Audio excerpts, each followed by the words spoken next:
Hey guys, and welcome to the Working Money Channel. So guys, guess what today is? Today is April the 13th. And I know you're probably thinking to yourselves, yeah, who cares? Well, 2 years ago today, on April 13th, 2021, David Schwartz did post this tweet, the riddler of all riddlers, who denounces riddlers. He posted this. This is probably going to be my least popular tweet ever, but if you have life-changing amounts of cryptocurrency, please take some time to seriously consider selling some to reduce your risk and exposure. This is not any kind of prediction about what the markets will do. However, he did predict this on the day, actually the day before, so I'll give him some credit there. It wasn't the actual pinpointed day that XRP reached its inter-year high back in 2021. It was, in fact, the day before, but basically at the top of the market here. I did a video on this, and if you guys didn't catch this video, I will link it up here in the top right-hand corner. So go figure. April 13th, 2022, we saw XRP coming back down. It was trading in and around 72 cents, right in around here. 72 cents on April the 13th, 2022. And now we're trading, guys, at about 51 cents on April 13th, 2023. It has been a roller coaster ride. I don't know how long you guys have been with me on this channel, but I mean, it sure has been a roller coaster ride during that last bull run, during the bear market. And guys, now we're seeing renewed interest in crypto. XRP still forming what is looking like this bullish pennant pattern. So, hopefully we are going to see some activity very soon. Let's bring up Bitcoin real quickly for a second here. Bitcoin did see some renewed activity a few days ago, and right now it's hovering in positive territory at about $30,258 per coin. So after a bit of a burst, now Bitcoin is stabilizing, still just kind of hovering in this level here, in this zone. I like to consider these things zones that we really do have to break through in order to see some new highs. So, when we see price moving in and around this area, anywhere between 27.9 and 32.2, we still really haven't broken through this zone here. And so that's clearly what we're aiming for here. $30,255 per BTC. It's a good start, but we still have a ways to go. And Anders here on Twitter saying this, unbelievable. With regards to Bitcoin. This is Jim Cramer's tweet from January the 7th. It's not too late to get out of anything created or related to crypto. And he said this here right at the beginning of the year. Of course, as we know, the rest is history. Bitcoin has rallied significantly since that ridiculous statement that he posted on Twitter back in January, early January. I mean, the market has seen its ups and downs, but generally speaking, the market has been fairly bullish. Let me bring up the total market cap here. Market cap bullish right now. We're trading at about $1.21 trillion. So that is a far cry from the 760 billion that the market was comprised of back in December, November after the FTX collapse. So guys, I'm feeling optimistic, going to keep my eye on the prize. We've got Michael here posting this. Yesterday, I did mention that Coinbase users probably did receive or should have been receiving their FLR tokens on Coinbase. And I wanted to thank Michael for letting me know that he did receive his. Finally received some FLR tokens on Coinbase. Does anyone know what percentage they airdropped? And I was asking the same question. Michael had asked me about this in a DM, and I do not actually know the answer. It's probably, I would assume it's probably the same across the board, but again, don't quote me on that. This is not remotely what I had on Coinbase at the time of the snapshot. So this is the amount that he received. FLR Networks, though, trying to keep things as transparent as possible. I happen to see this from them. FLR drop 0.02 is only 4 days away. The second in a series of 36 drops is happening this Sunday at 12 p.m. UTC. Now, this is not just for Coinbase holders. This is for everybody, guys. Remember, you must have wrapped your FLR tokens. And guys, this is very, very important to note, especially those who just received their Coinbase FLR tokens. You must have them wrapped to be eligible for the monthly FLR airdrops. And so here is a schedule. I'm just going to bring this up. And of course, I will link this in the description of the video. For those of you guys who want to refer to it, a series of 36 monthly FLR drops totaling 24.2 billion FLR can be claimed by active FLR community members who have wrapped their FLR tokens. Now, I don't know if this means they have to be wrapped and delegated or just wrapped. So I don't know if there's any clarity on that. Eligibility criteria: a wallet must have held wrapped FLR or WFLR for the 23 days before each claim day to be eligible to claim a portion of the month's FLR drop. These 23 days constitute the holding calculation period. 3 random blocks are chosen during these 23 days to calculate the average holdings of the wallets. And then there's some tech documentation down here.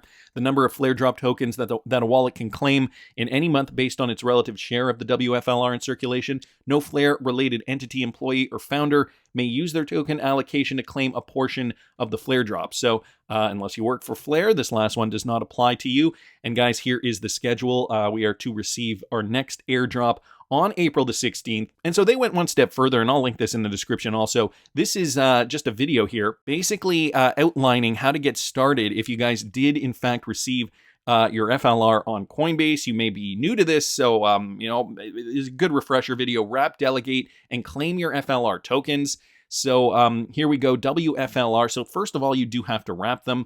And then it gives you the choice of the wallets that you can use. I personally use the Bifrost wallet for it, just for ease of use, MetaMask or the Ledger device. If you guys do have a Ledger, you can also do it on Ledger, and it'll walk you through the steps here. So a great little resource that I will, in fact, link in the description of the video, because again, guys, remember, you do have to wrap your file. No, this is like the third time I'm saying it. You do have to wrap it in order to keep receiving the airdrop.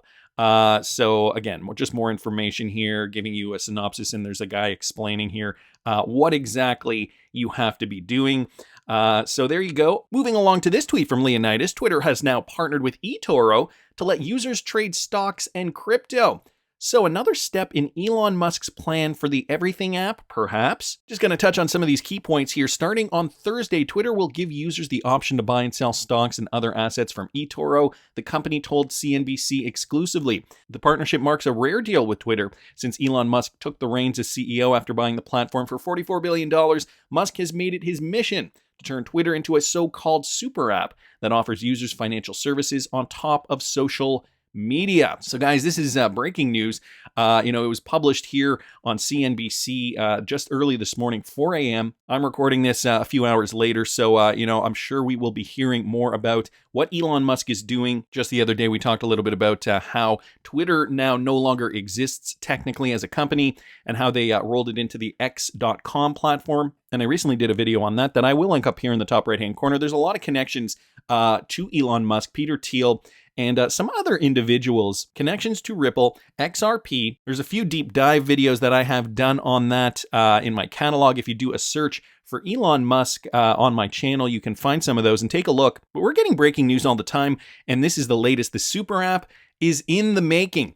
Cryptic Poet also posted this. This has to do with an Airwallex partnership, guys. They've just partnered with Approval Max, and they're joining forces with Ripple partner Airwallex to offer business batch payments, approvals, and multi-currency batch payments. So, these guys are realizing if we cannot beat them, we have to join them. And so, I guess, they've considered working with Ripple-enabled Airwallex for this integration.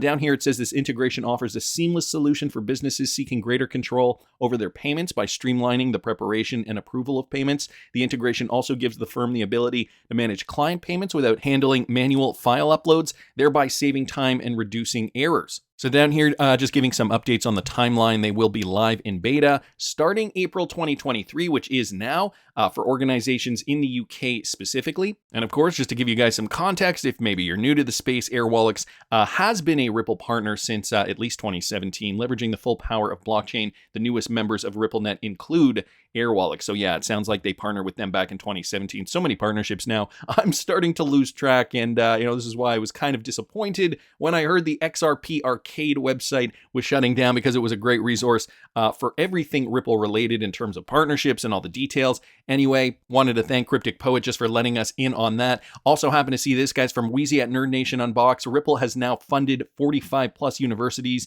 and 1,000 plus research projects. So if you didn't think the partnerships were enough, well, Ripple is now achieving a new milestone through their University Blockchain Research Initiative, or the UBRI. Ripple Labs, the California-based company, has now funded, it is recorded, 45 university partnerships and more than 1,000 research projects through this initiative since 2018. The company highlighted the milestone in a tweet. And guys, here's what they posted. Since 2018, UBRI has funded these 45 plus projects, 1,000 plus research projects to drive critical blockchain research and development around the globe. So not just in the United States, this is worldwide, guys. As part of the broader Ripple Impact program, the University Blockchain Research Institute was launched in June of 2018 to support and accelerate academic research, technical development, and innovation in blockchain, cryptography, fintech, and the digital asset space. My thinking is that if Ripple does foster this innovation, if they do foster, the education of new developers, and they do promote the XRPL while doing so, well, we will see more development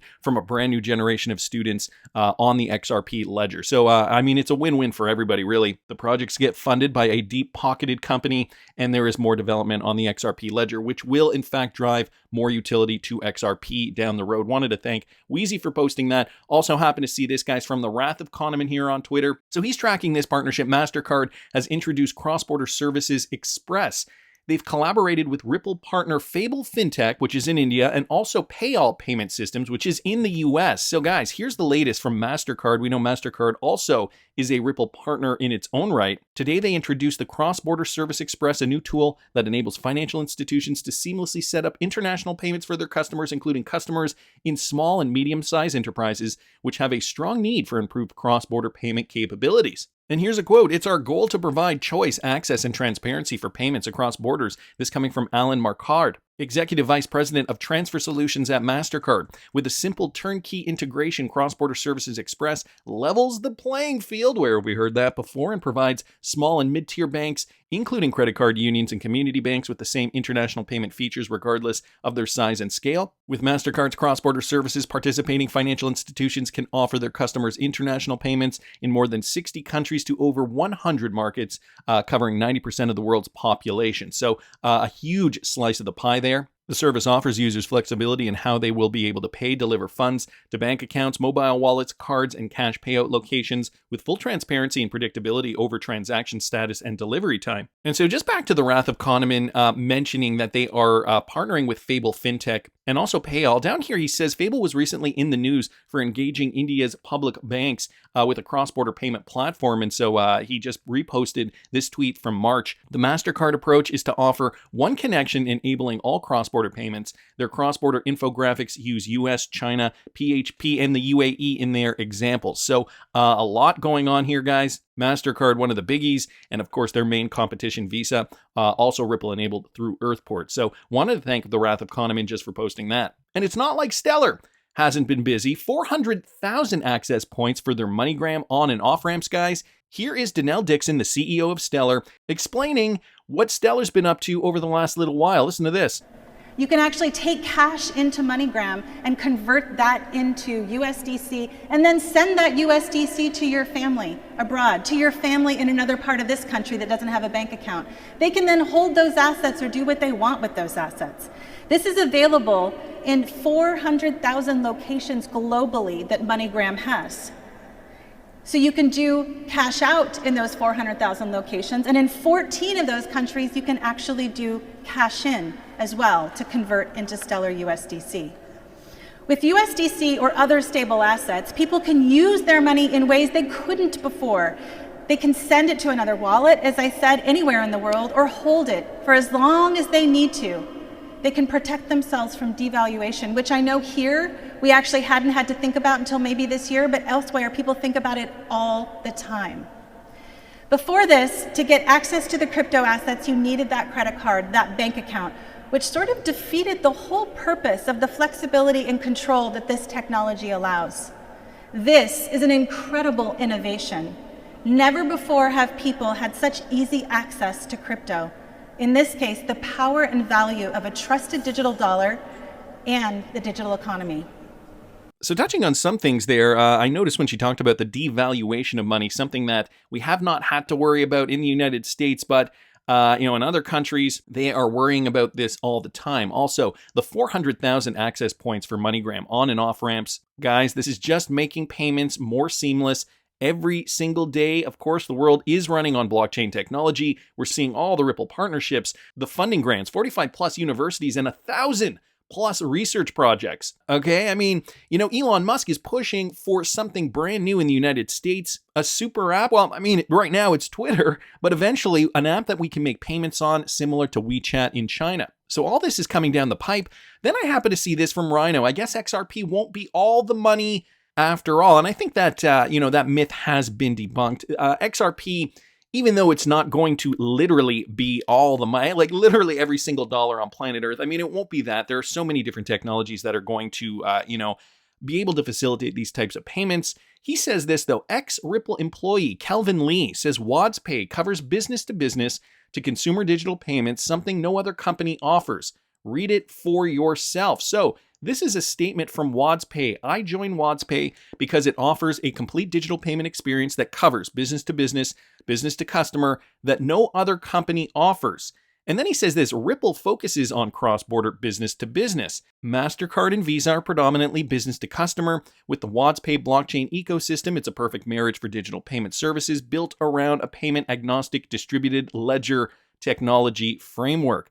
Now, guys, again, this is Kelvin Lee. He was the former managing director of Southeast Asia, Ripple former head, domestic and national real-time payment partnership, the APAC region, and he did work for MasterCard as well. But what is he really saying here? That Ripple's focus won't be able to compete with WadsPay? I mean, come on. Crypto Sensei down here saying if you think WTK has better partnerships and reach than Ripple, you need to reevaluate. Have you ever tried to locate a WTK real office? Try to do some Google searches today and try to find their actual business. Wow, shots fired. Rhino down here saying, I'm just going off of what Kelvin Lee said. I don't think I said anything about WadsPay having better or more partnerships than XRP, but okay then.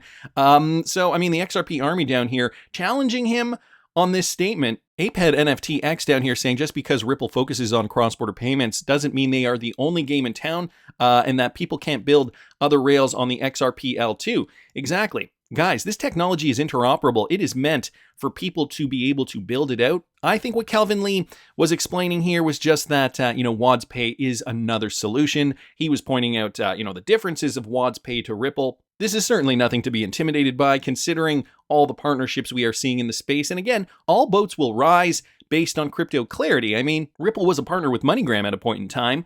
And now look, Stellar is now front and center in that particular partnership. Has that given the optics to the public that Ripple is floundering? Absolutely not. As a matter of fact, over the pandemic, Ripple has, at least Brad Garlinghouse has stated that Ripple has had some of their best years because of the cross-border cashless, digital transfers of money. It's all part and parcel to a bigger plan, guys. Mr. Man here also bringing this up. Where does WadsPay source its liquidity? It's a business to business and business to consumer. It's an end user product, so the liquidity comes from somewhere else. It's a decent project, but still does not come into the same playground as Ripple and XRP. So that's another good point here. Supreme Investor down here saying these people always think they have one up on XRP, not realizing that at the end of the day, all liquidity comes from XRP. That's the other thing we must remember. The liquidity coming from XRP, it's going to be powering so many of these other systems. And even just the central banks, I mean, they are leaps and bounds ahead of anyone else when it comes to central bank partnerships. They're already designing central bank digital currencies